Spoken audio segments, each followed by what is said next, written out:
Avertissement. Les commentaires mentionnés dans Ultra Santé ne sont pas la responsabilité ou l'opinion de Télénation. La présentation de ce balado est rendue possible grâce à la collaboration de Télénation dans le confort de votre foyer. Bonne émission.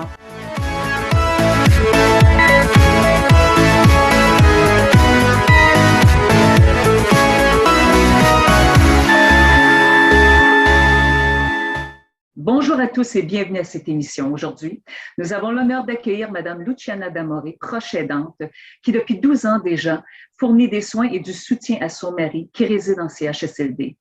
Bonjour Mme Damore, merci d'avoir accepté notre invitation. Comment allez-vous aujourd'hui? Bonjour madame, ça va? Enfin, disons que ça va bien pour pas dire que ça va pas bien, mais on va se tourner vers le positif, on va dire que ça va bien. Très bien.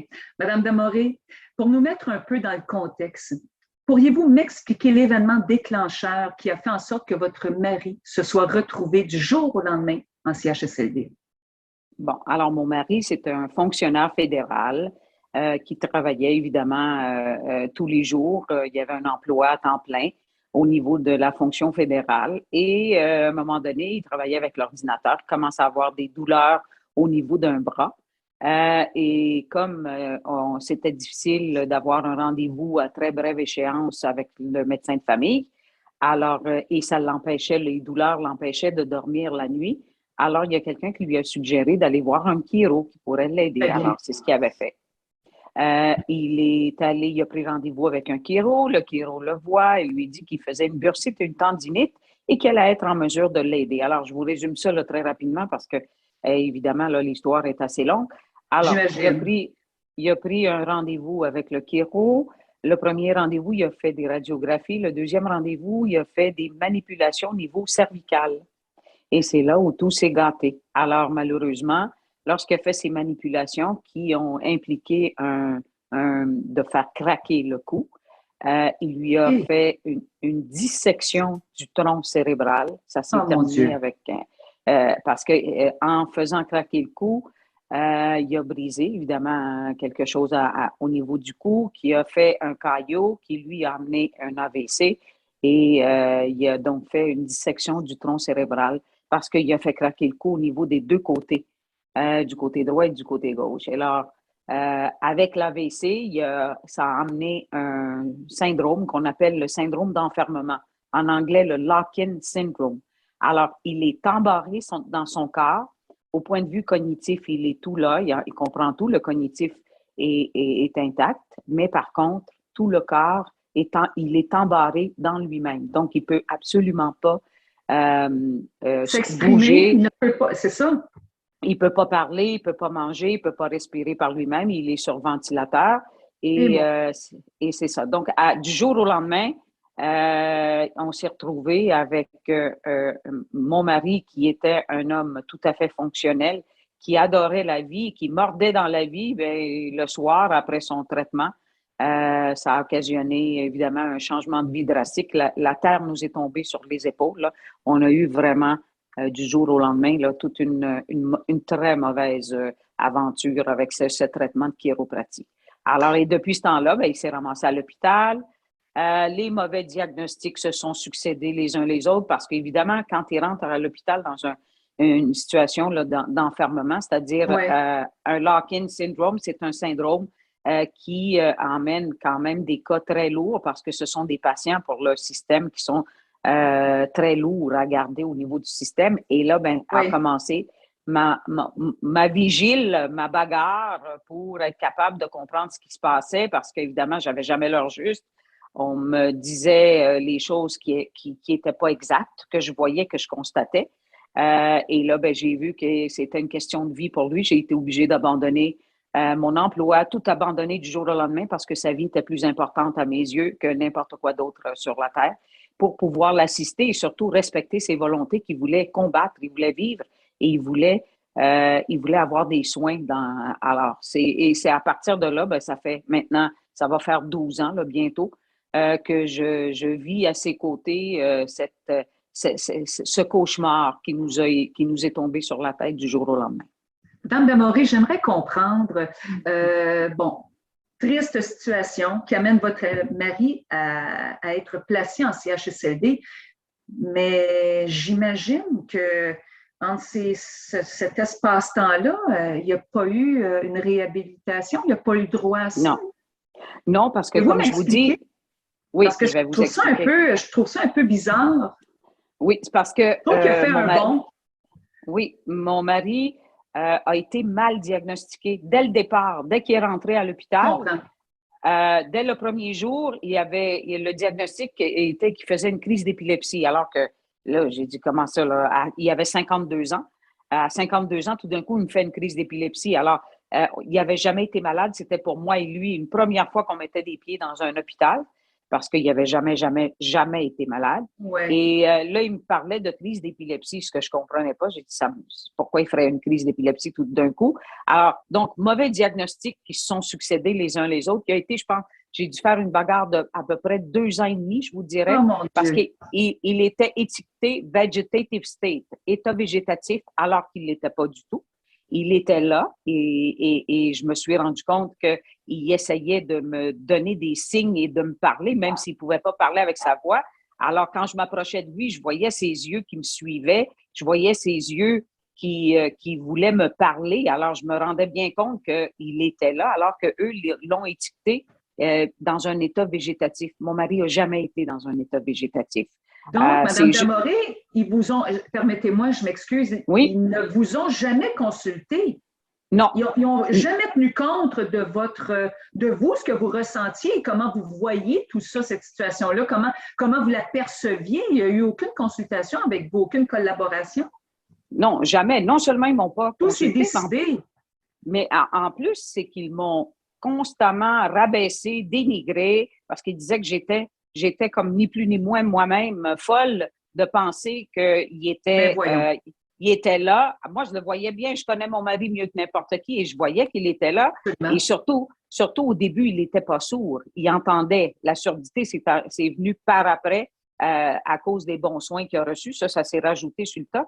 Donc, quand il rentrait dans la chambre et qu'il me disait qu'il était dans un état végétatif et qu'il me proposait de le faire partir, mon mari pleurait. Alors, puis là, je l'ai regardé en voulant dire, pour qu'une personne pleure alors qu'on me fait une proposition de le faire partir, ça veut dire qu'il y a une analyse qui se fait au niveau du cerveau. Il me disait que non, que c'était des réflexes, toujours des réflexes. À chaque fois que je disais quelque chose, j'ai dit, écoutez, j'ai noté ça, réflexe, madame, c'était tous des réflexes. De sorte que j'ai dû faire une bagarre pendant au moins, je vous dirais, 2 ans et demi pour faire reconnaître le syndrome dont il souffrait, que moi, j'avais vu dès le départ. J'ai donc perdu 2 ans et demi à faire une bagarre avec les médecins pour faire reconnaître le syndrome de lock-in, le syndrome d'enfermement, parce qu'ils ne voulaient pas le reconnaître, parce qu'ils voulaient justement se débarrasser de lui. Vous savez, le système de santé, quand il y a des patients qui sont lourds et que vous voulez avoir des soins, ils ne respectent pas vos volontés. Ils essayent de vous imposer les leurs. Alors, ils font dans catimini des rassemblements, des réunions entre le travailleur social, les administrateurs de l'hôpital et tout ça. Puis là, après ça, ils vous appellent conseil familial. Et là, ils essayent de vous imposer des décisions qu'ils ont faites en sourdine, tout seuls, entre eux, et puis qui essaient de vous les enfoncer dans la gorge. Alors moi, j'ai tenu mon bout parce qu'il était évident que j'étais là pour aider mon mari et pour faire respecter ses volontés. Mais c'était à chaque fois, quand il m'appelait pour une réunion familiale, c'était pas pour écouter ce qu'on avait à dire, c'était pour nous imposer leur volonté.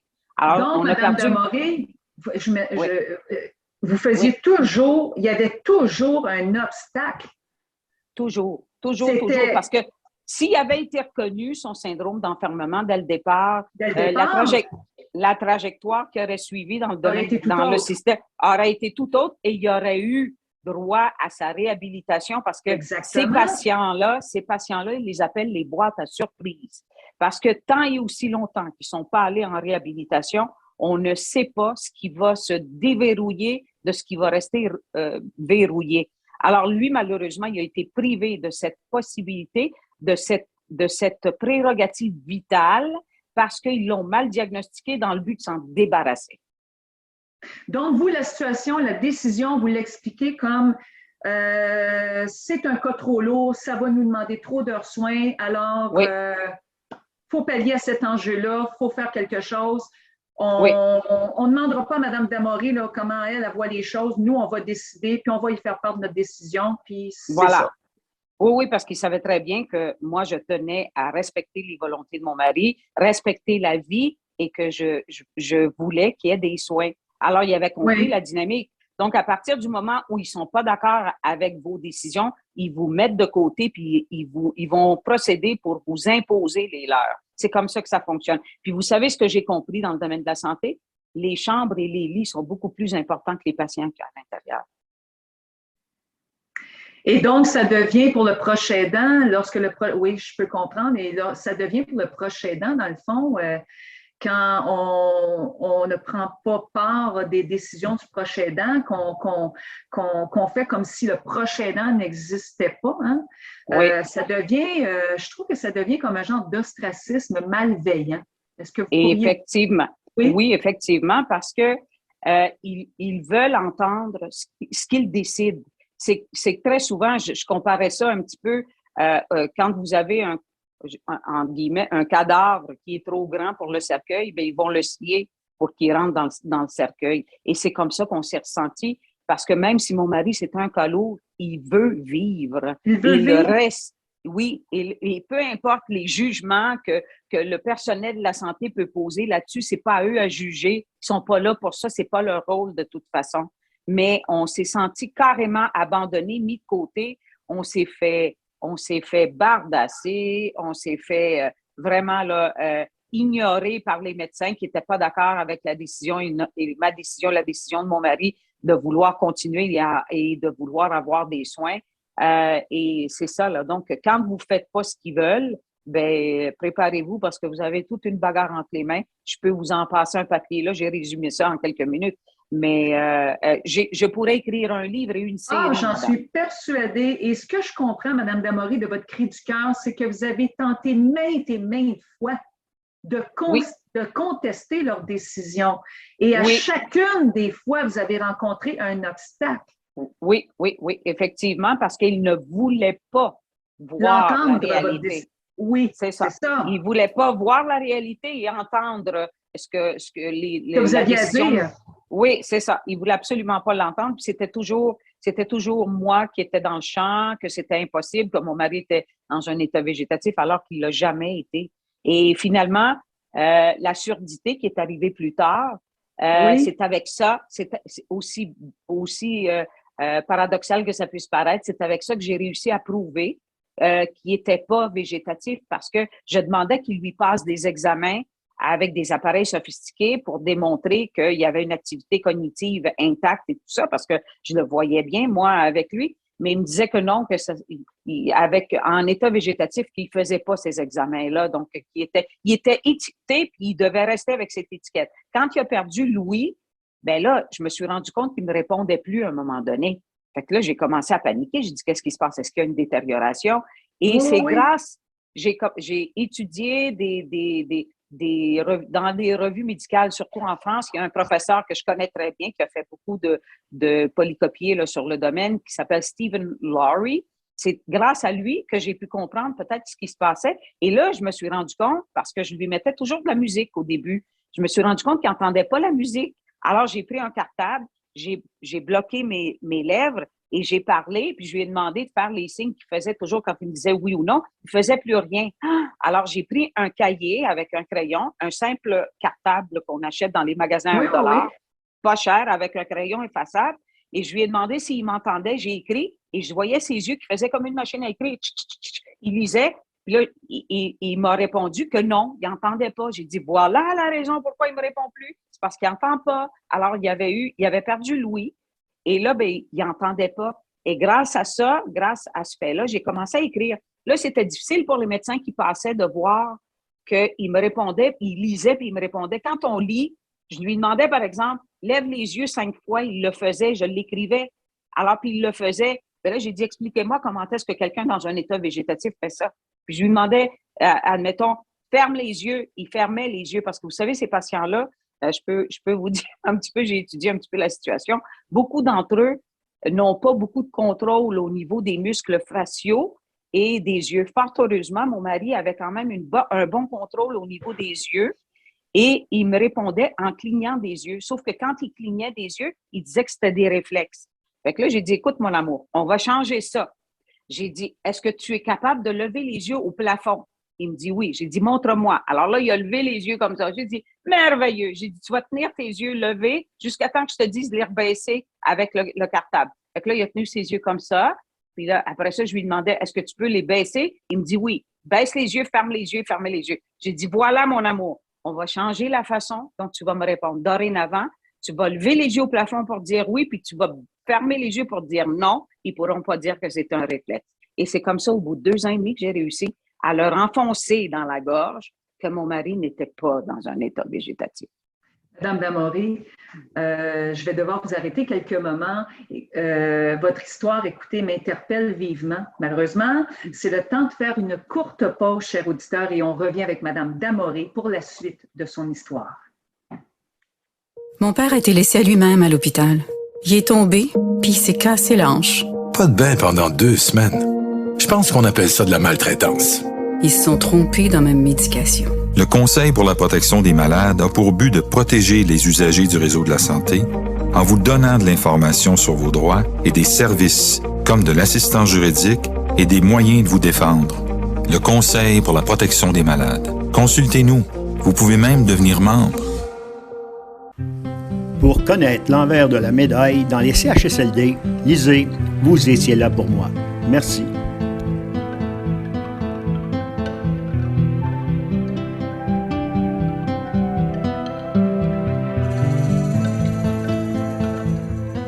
Chers auditeurs, nous sommes de retour à la pause. Madame Damory, j'aimerais que vous me parliez, écoutez, toute la situation que vous avez connue, le dur périple que votre mari a dû vivre. J'aimerais que vous me disiez, juste faire une petite synthèse, oui. Arrive la triste conclusion, chiropraticien, votre mari arrive la triste conclusion que là, le chiro ne fait pas son job comme il l'aurait dû. Hein? On va dire ça comme ça. Oui. Vous espérez de tout cœur parce que logiquement, il s'en aille en centre de réhabilitation, chose qui ne se fait pas. Il se retrouve en CHSLD. Vous essayez de contester tout ça. Les gens ne sont pas d'accord avec vous, la direction non plus. Et là, vous faites des pieds et des mains pour en connaître un peu plus sur la situation de votre mari, sur la maladie qui l'affecte. Et là, vous en venez à la conclusion qu'il souffre, vous me l'aviez dit tantôt, est-ce que vous voudriez me le répéter, s'il vous plaît?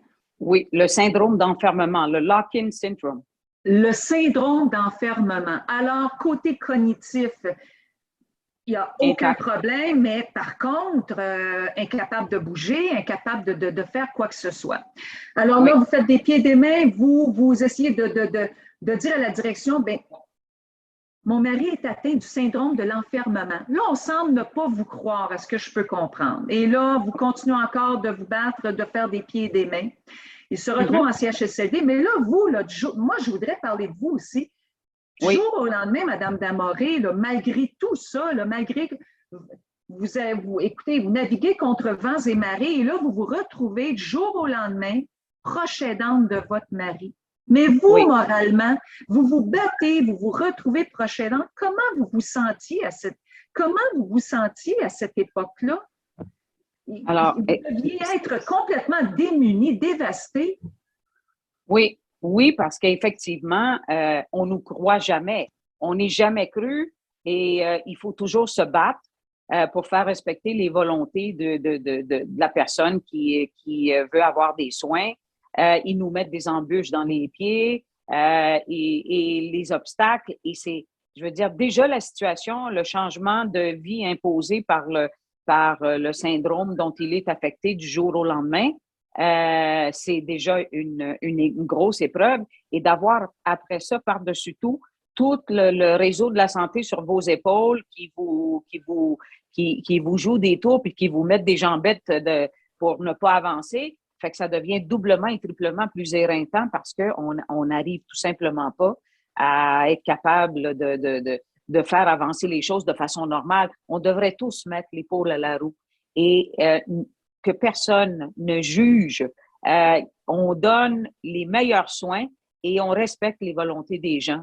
Et après ça, ben, je veux dire, Oui. c'est leur décision, ça leur appartient. On n'est pas là pour juger, mais c'est pas ça qui se passe malheureusement dans le domaine de la santé. Ils vous imposent leur vue, puis c'est comme ça. Ils nous ont obligés, ils ont obligé mon mari à aller en CHSLD malgré son refus. Nous, on refusait d'aller en CHSLD. C'était pas l'endroit pour lui. Il devait aller en réhabilitation.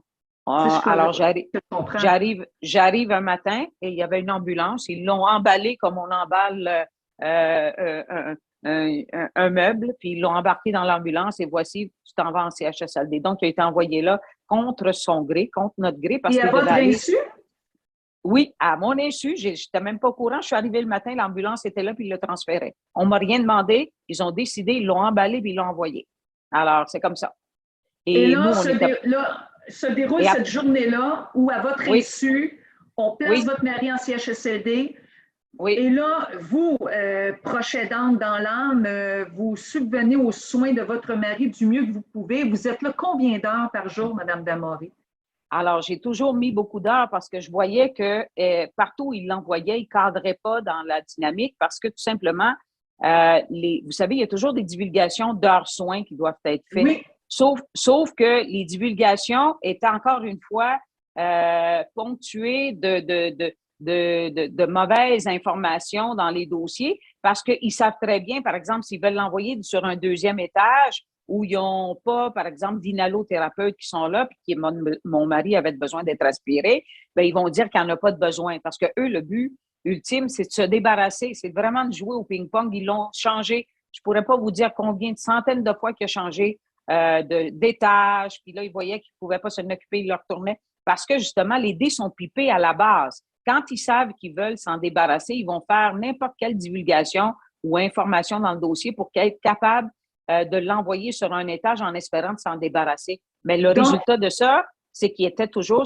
à des endroits où ils ne pouvaient pas lui donner les soins requis. Alors moi, voyant ce qui se passait et voyant surtout les besoins dont il était privé, je mettais de plus en plus d'heures pour essayer de combler puis le garder en forme, puis le garder surtout en vie et lui procurer les soins qui lui manquaient. Fort heureusement, j'ai comme vu le problème dès le départ dans le domaine de la santé et malgré les nombreuses heures que j'étais là, j'ai appris à faire tous les soins que mon mari avait besoin. Alors, j'ai compris que ça allait lui sauver la vie et c'est ça qui m'a permis de pouvoir justement le garder en vie, puis avec toutes les aventures qui nous sont arrivées là, depuis 12 ans bientôt.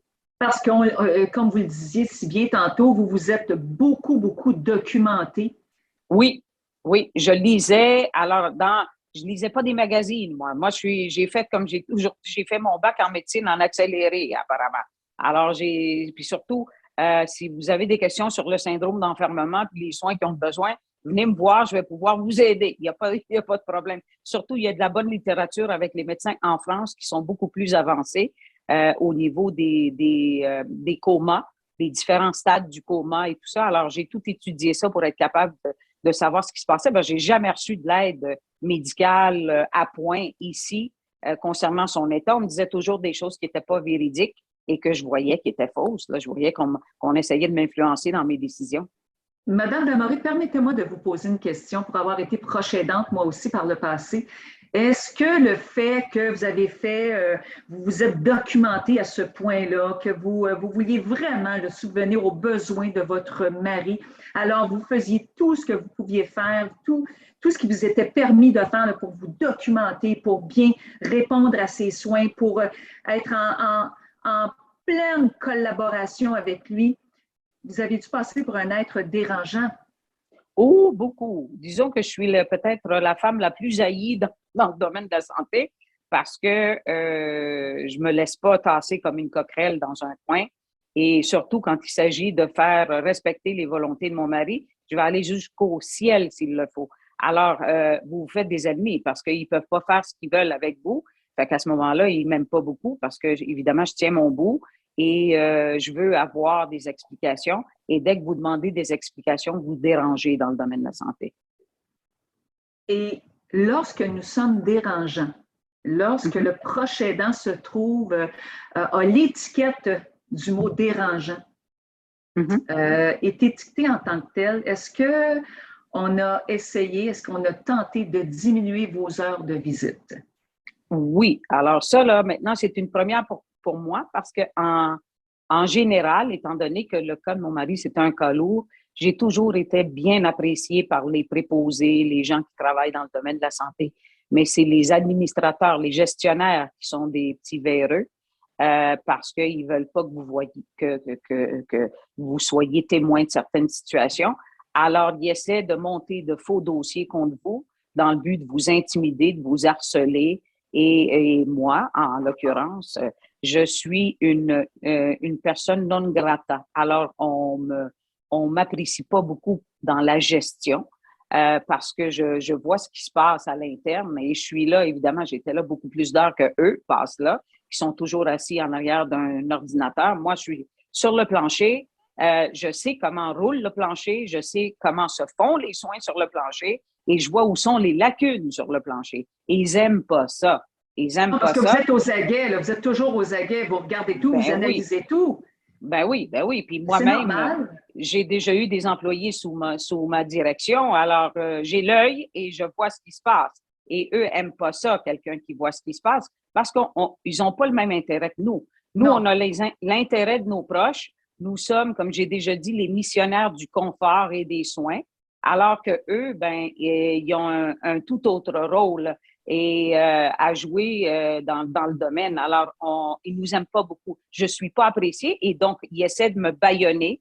Ils essaient de m'imposer l'omerta qui est dans le domaine en limitant mes heures pour que je rentre dans les rangs des gens qui sont là puis que moi aussi, je fasse partie de l'omerta, vous comprenez? Madame Demoré, après la pause, nous allons, si vous le désirez, si vous le voulez bien, parler de l'omerta.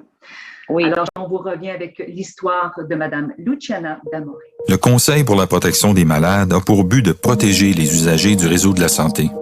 Par exemple, contre la maltraitance. Ou les mauvais diagnostics. Pour seulement 49,95, vous pouvez devenir membre du Conseil pour la protection des malades. Ça me permet d'obtenir de l'information puis des conseils juridiques solides sur mes droits puis sur les recours possibles. Le Conseil pour la protection des malades. On fait équipe avec nos membres. cpm.qc.ca. Pour connaître l'envers de la médaille dans les CHSLD, lisez « Vous étiez là pour moi ». Merci.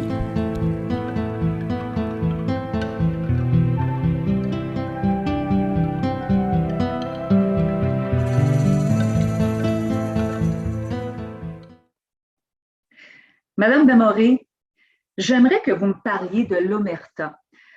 Est-ce que vous croyez, avec tout ce que vous avez vécu et ce que vous vivez encore, avec la désinformation que vous avez vu là, qui se passait dans les rapports, ce qui était écrit, moi je considère que c'est de la désinformation. On essaie de désinformer le proche aidant le plus possible. Hein? En tout cas, c'est ce que je pense. Est-ce que vous croyez que l'omerta est encore maintenu dans le système de santé québécois? Oh que oui, madame. L'omerta est bien incrustée, est installée malheureusement. Je ne vois pas d'amélioration dans la situation depuis les 11 années et demie là, que je suis dans le domaine avec mon mari. Malheureusement, l'omerta est là, s'est installée et elle s'est incrustée et elle est encore là. Et il y a beaucoup de gens dans le domaine qui sont des bonnes personnes, mais qui se font menacer, se font harceler parce qu'ils doivent absolument entrer dans le rang où ils ont des conséquences. Et ça, la perte d'emploi, comme la perte d'emploi? Oui. Effectivement, ils se font menacer de perdre leur emploi ou même d'être barrés sur un tel étage, ou telle autre place, ou tel autre hôpital, ou tel autre endroit, s'ils ne rentrent pas dans le rang comme les autres. Alors, c'est évident là, que malheureusement, l'omerta, elle est là. Je l'ai comprise, je l'ai vue et je la vois encore bien activement dans le domaine de la santé. Et cette omerta-là, Madame Damoré, elle est dérangeante, elle est pernicieuse. Est-ce que vous avez été témoin qu'à cette omerta-là s'ajoutait de la détresse psychologique chez le personnel? Oui, Parce que incapable Énormément. de parler, peur de perdre leur emploi. Donc, l'omerta, elle est Oui. partout. Oui, puis effectivement, comme vous dites, j'ai vu la détresse chez certaines J'en suis personnes qui travaillent persuadée. dans le domaine parce qu'il y en a beaucoup, enfin j'en ai connu plusieurs, là, qui ont préféré abandonner le domaine plutôt que d'être soumis à des soins dirigés, dictés, qui ne répondaient pas à leur conscience professionnelle. Alors, il y en a qui ont eu l'honnêteté professionnelle de dire, ben écoute, si je dois faire ça comme ça ou si je dois fermer les yeux sur telle et telle situation, c'est pas moi, je préfère abandonner plutôt que de faire partie de cette gang-là. Là. Alors, oui, puis ça ajoute beaucoup de stress. Ça ajoute beaucoup, les gens se sentent pas soutenus, même par leur syndicat, parce que très souvent, quand ils font des dénonciations de la situation, ils vont être encore une fois rappelés à l'ordre et invités à fermer les yeux, à regarder ailleurs ou à faire semblant qu'ils n'ont rien vu. Et c'est pas donné à tout le monde d'être capable de faire une telle chose parce qu'il y en a encore Non. qui ont une conscience. Puis c'est un emploi profondément humain de par sa Oui. définition. Alors, c'est difficile d'être capable de dire, ben, je vais fermer les yeux sur la souffrance humaine qu'on impose à quelqu'un. Alors, c'est ça. Mais l'omerta est là et elle est bien présente. Et l'omerta, ben, engendre la détresse psychologique chez le résident, chez le proche aidant, chez certains professionnels en soins qui ont une conscience. Oui. Mais cette omerta-là, elle est bien là, mais le gouvernement est au courant de cette omerta-là. Pouvez-vous m'expliquer dans vos mots comment se fait-il que le gouvernement, selon vous, comment se fait-il que le gouvernement est toujours comme sur un effet de surprise lorsque quelqu'un ose lui parler de l'omerta? Pourquoi toujours cet effet de surprise qui vient avec? Je pense qu'il y a une partie Qu'est-ce que vous en théâtrale. pensez, oui? Moi, je pense que c'est théâtral parce qu'ils ne peuvent pas l'ignorer avec les plaintes, les dossiers qu'ils ont. Alors, c'est vraiment, vous savez, quand ils font un film, ils font des prises. Alors, prise vue numéro 1, et eux font des prises là-dessus parce qu'ils sont très au courant de ce qui se passe, mais ils doivent se donner les moyens d'être capables d'intervenir et d'être capables de l'enrayer, cette omerta, mais ils ne se donnent pas ces moyens-là. Ils se complaisent finalement à la regarder et à ne pas faire de mesures de façon efficace pour l'enrayer. Est-ce qu'on pourrait même dire, Madame Damory, je dirais juste, est-ce qu'on pourrait même dire que le gouvernement, à la limite, que les CIS et les CIUS, ils font bien à leur tête et qu'à la limite, il y a même de la désinformation qui se fait au niveau gouvernemental, d'où l'effet de surprise quand on parle de l'omerta. Le gouvernement est comme, ben, je ne pensais pas qu'il y en avait, ou bon, OK, il y en a, mais expliquez-moi, je ne comprends pas. Donc, c'est parce que la désinformation ne se fait pas juste au proche aidant, elle se fait aussi sur certains paliers gouvernementaux. Définitivement. C'est ça? Oui, définitivement. Mais vous voyez, le gouvernement devrait installer des systèmes de vérification en impliquant des gens du milieu comme des proches aidants, des familles. Mais on n'est jamais consulté. On dénonce, puis jamais personne ne vient nous voir. On n'est jamais consulté, puis nos avis ne sont jamais tenus en ligne de compte.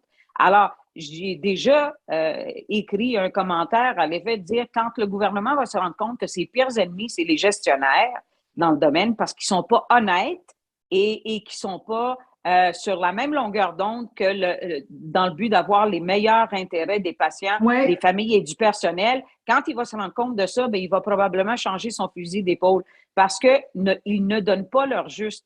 Ils imposent à tout le monde des lunettes roses parce qu'ils ne veulent pas voir. Ils ne veulent pas avoir à se justifier face à un gouvernement incisif qui viendrait leur demander des comptes. Alors, ils protègent leurs arrières, les gestionnaires. Mais ce n'est pas les intérêts des patients, les intérêts des familles, les intérêts des résidents sont ignorés là-dedans. Mais le gouvernement est oublié. Va beaucoup. Et c'est ça qui fait la différence d'un système de santé qui fonctionne ou qui ne fonctionne pas. Il faut ramener de l'humanité dans les soins. Il faut ramener de l'humanité dans le domaine. Il faut ramener de l'humanité dans le domaine de la santé. À l'heure actuelle, le système de santé est malade. C'est un système de maladie. Il faut ramener la santé dans le système en ramenant de l'humanité et ça urge. La pandémie n'a rien à voir là-dedans. Et on peut Non. la ramener, l'humanité, parce qu'elle ne donne pas de bactéries, l'humanité. On peut la ramener dès aujourd'hui. Madame Damoré, moi, j'appelle ça, dans mes termes à moi, quand j'étais proche aidante pour ma mère, je trouvais que je disais toujours que le système était sclérosé. Oui, oui. Alors, c'était le terme que j'utilisais. Madame Damoré, c'est ce qui termine notre émission. J'aimerais vous remercier, premièrement, d'avoir accepté notre invitation. Je suis honorée. Et comme à l'habitude, à chaque fin d'émission, je rends toujours hommage à mon invité. Alors, j'essaie de mettre en lumière mes invités, autant les proches aidants que les professionnels en soins, parce que je trouve que notre société d'aujourd'hui manque d'humanisme. Alors, j'essaie, à ma façon, d'en donner un peu. Alors, d'après mes recherches, Madame Damoré, moi, je voudrais juste vous dire que vous êtes une proche aidante de cœur. Vous êtes une militante dans l'âme. Je me suis retrouvée en vous. Je vous souhaite de tout cœur cette reconnaissance que vous méritez tant, Madame Damoré. J'espère sincèrement que la direction du CHSLD fera preuve de bienveillance à votre égard.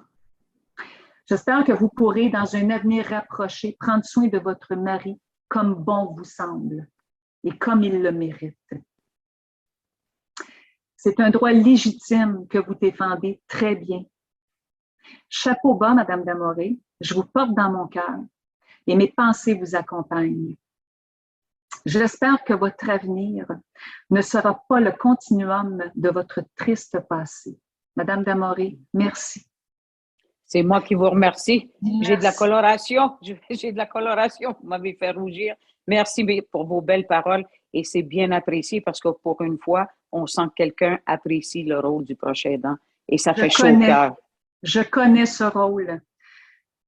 Je connais ce rôle. Alors, merci. Alors, merci. Voilà, chers auditeurs, voilà qui termine notre émission. Je vous donne rendez-vous la semaine prochaine. D'ici là, et comme je le dis toujours, portez-vous bien, mais surtout, prenez bien soin de vous.